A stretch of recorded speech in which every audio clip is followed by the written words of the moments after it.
برداشت کرنا سیکھو گے. یاد رکھو میرے بچوں، اگر آپ صبر سیکھ گئے تو کوئی آپ کو پکڑ نہیں سکے گا. یہ جو ریسنگ گاڑیاں ہوتی ہیں نا، فراری اور مختلف ان کے نام ہیں، مشہور فراری ہے، اٹلی میں بنتی ہے. لیمبرگینی، یہ دونوں بنتی ہیں وہاں اٹلی میں. اور اس میں جو آدمی جا رہا ہو اس کے لیے سپیڈ لمٹ کی قید کوئی نہیں، ورنہ سب گاڑیوں پہ 120 کلومیٹر پر کہ اوپر جائیں گے تو جرمانہ ہوگا. لیکن جو آدمی لیمبرگینی میں جا رہا ہے یا فراری میں جا رہا ہے اس کے لیے کوئی جرمانہ نہیں، چونکہ وہ یوں کرو تو 1 سیکنڈ میں وہ 120 پہ چلی جاتی ہے، صرف اتنا کرنے سے شو ایسے جاتی. تو میں آپ کو ایک لیمبرگینی دینا چاہتا ہوں، فراری 8 کروڑ کی ہے. فراری 8 کروڑ کی گاڑی ہے فراری. کئی دفعہ وہاں جب جاتا ہوں تو کوئی نہ کوئی بٹھا دیتا ہے، یہ آپ کو ذرا سیر کرائیں. وہ ہمارے کو تو شوق کی کوئی چیز ہے نہیں، وہ نوجوانوں کے شوق کی چیز ہے. تو 8 کروڑ کی گاڑی ہے، میں مفت آپ کو دے رہا ہوں، وہ ہے صبر. آخرت کے سفر میں اگر تیز چلنا چاہتے تو سب سے آگے نکلنا چاہتے ہو تو صبر کی فراری پہ سوار ہو جاؤ. تمہیں کوئی پکڑ نہیں سکے گا، تمہارے کوئی قریب بھی نہیں آ سکے. کہ دنیا میں صبر کرنے والوں کا قحط آ گیا. بڑے بڑے علماء ہیں اخلاق سے خالی، بڑے بڑے علماء ہیں صبر جانتے ہی نہیں. اور پورا معاشرہ سر علماء، تم کل کے علماء ہو اس لیے علماء کی بات کر رہا ہوں، ورنہ پورا معاشرہ میرے بچوں صبر سے خالی ہے. تم سیکھو.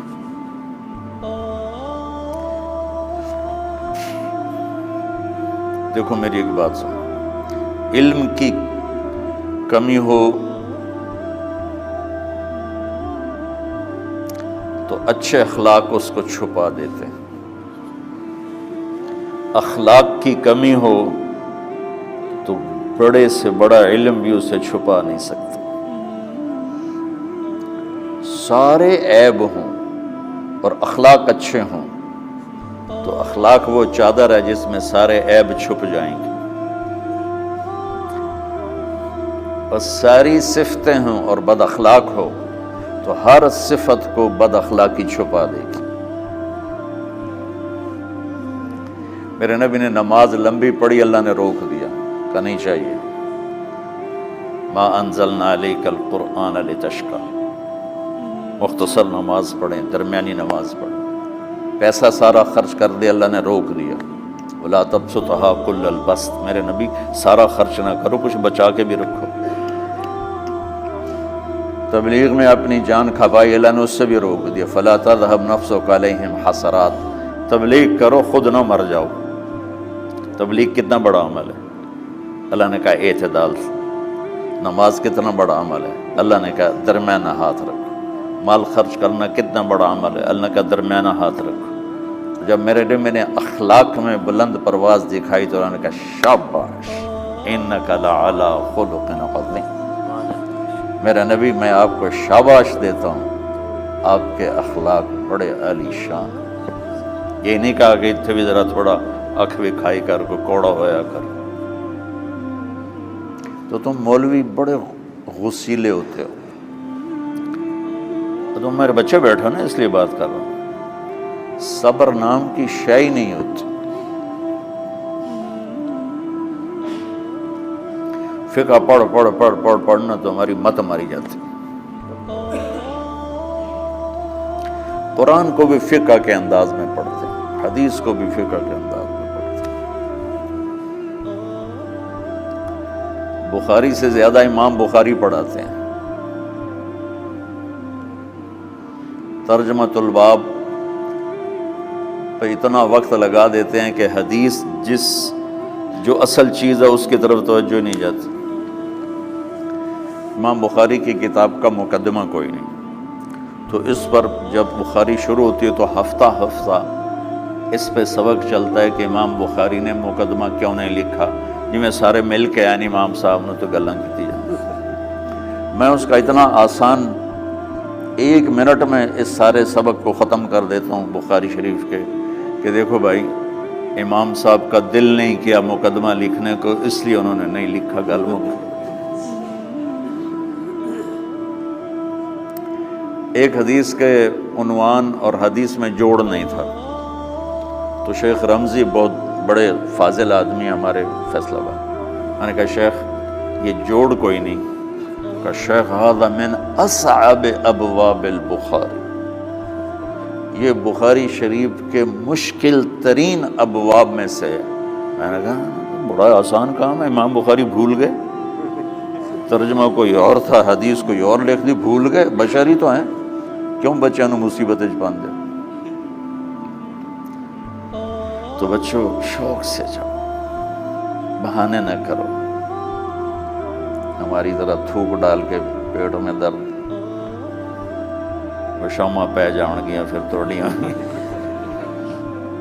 ٹھیک ہے نا۔ میں زیادہ بول نہیں سکتا ہوں، ضروری سمجھ کے آیا تھا کہ تم خوشی سے جاؤ۔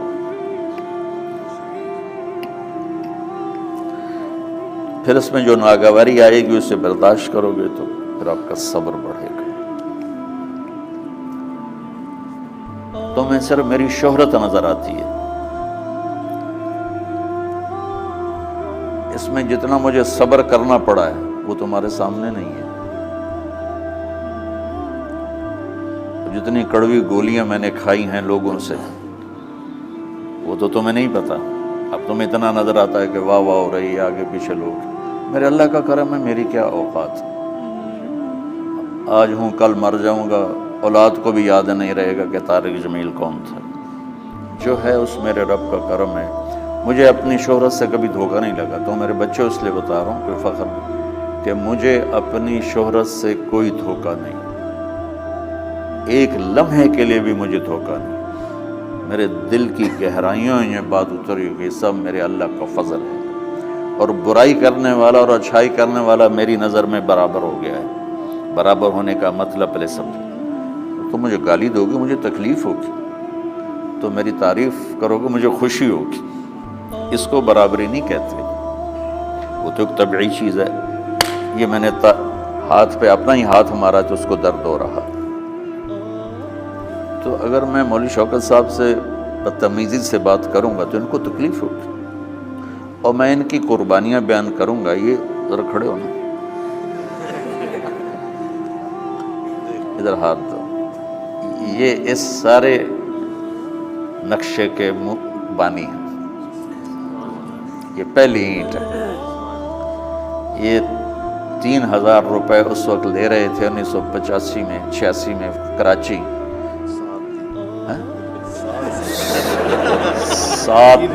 7,000 ان کی تنخواہ تھی، اور میں نے ان کو تلمبے میں بلایا 900 روپے مہینے پر۔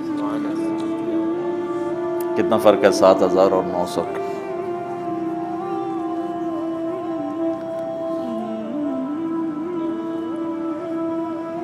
لوگ میری تعریف کرتے ہیں، میں اللہ کا شکر ادا کرتا ہوں، اور اس پہ میں تکبر میں نہیں آتا۔ یہ ہے مدح اور ذم برابر ہو جائے، یعنی تعریف کرنا اور برائی کرنا برابر ہو جانے کا مطلب یہ نہیں ہے کہ برائی سن کے اثر نہیں ہوتا اور تعریف سن کے اثر نہیں ہوتا، نہیں، برابر ہونے کا مطلب بتا رہا ہوں، اس کی توفیق تائید رحمت اپنی اولاد کو بتا رہا ہوں۔ کوئی میری تعریف کرتا ہے میں اللہ کا شکر ادا کرتا ہوں اور اپنے آپ کو بھولتا نہیں ہوں، کوئی میری برائی کرتا ہے تو میرے دل میں اس کے لیے کوئی منفی جذبہ نہیں پیدا ہوتا۔ یہ ہے اچھائی برائی کو برابر کر دینا، کہ میرے اوپر مختلف الزام لگتے ہیں تو میں ان کو پی جاتا ہوں، اور اس طرح کا معاملہ کرنے والوں سے اپنے دل کو بالکل صاف رکھتا ہوں، بالکل صاف، اور میرا ان سے معاملہ اسی طرح ہوتا ہے جیسے پھر آؤ جی، اپنی وجہ سے کبھی کسی سے قطع تعلق نہیں کرتا۔ تو بچوں، صبر بہت بڑی دولت ہے، یہ تمہاری تبلیغی زندگی میں بھی کام آئے گی، علمی زندگی میں بھی کام آئے گا، جب تم گھر والے بنو گے، شادیاں ہوں گی، اس وقت یہ کام آئے گا۔ ٹھیک ہے، اب بہانہ تو نہیں کرو گے نا، خوشی سے جاؤ گے نا؟ السلام علیکم۔